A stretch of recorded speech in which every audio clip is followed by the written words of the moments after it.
Shankar Vilas centre అని ఒకటి ఉంది. అక్కడ శంకర్ విలాస్ హోటల్ ఉండేది.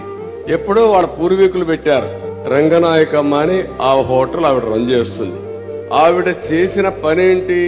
ఒక సమాజ హితం కోసం ఎప్పుడైతే మీకు విశాఖపట్నంలో ఒక యాక్సిడెంట్ జరిగింది ఎల్జీ పాలిమర్స్ లో, ఆ సంఘటన పట్ల ఆవిడ బాధపడింది. దానిపైన ఆవిడ చేసిన పెద్ద నేరం ఏంటంటే ఒక ట్వీట్ పెట్టింది. ట్విట్టర్ లో ఒక మెసేజ్ పెట్టింది, దాన్ని ఖండిస్తూ కన్సర్న్ చూపించింది. అది మహా నేరమైపోయి ఆ మహిళకి శాపంగా మారిపోయింది. ఆవిడ్ని అక్కడి నుంచి వేధించారు. నువ్వు పెడతావా అని చెప్పి వేధించి కడాన ఆవిడపైన 41A నోటీస్ ఇవ్వకుండా అరెస్ట్ చేయబోతే కోర్టుకు పోయి బెయిల్ తెచ్చుకునింది.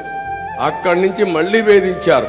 ఆవిడ్ని ఆ హోటల్లో ఏ విధంగానైనా సరే ముయించాలని ప్రయత్నం చేసి, తద్వారా మీరు చూస్తే ఎవరైతే ఆవిడ మీద వ్యతిరేకంగా ఉంటారో వాళ్ళందరినీ పురుకొల్పి లేని అప్పులు కూడా ఉన్నట్లు సృష్టించి వాళ్ళందరిని ఇంటికి పంపించి బెదిరించి కడానా హోటల్ ముయించేశారు. హోటల్ ముయించేసిన తర్వాత ఆవిడ ఇంకేదో ఒక వ్యాపారం చేసుకోవాలని ఇంకొక చిన్న వ్యాపారం చేసుకోవడానికి ఇంకొకటి ఎస్టాబ్లిష్మెంట్ స్టార్ట్ చేసింది. అది స్టార్ట్ చేస్తే అక్కడ అది జరగలేకుండా అడ్డం పడ్డారు, పర్మిషన్ ఇవ్వకుండా అడ్డం పడ్డారు. ఇంకా బతకలేక ఈ ఊరు వదిలిపెట్టి హైదరాబాద్కి వెళ్ళింది.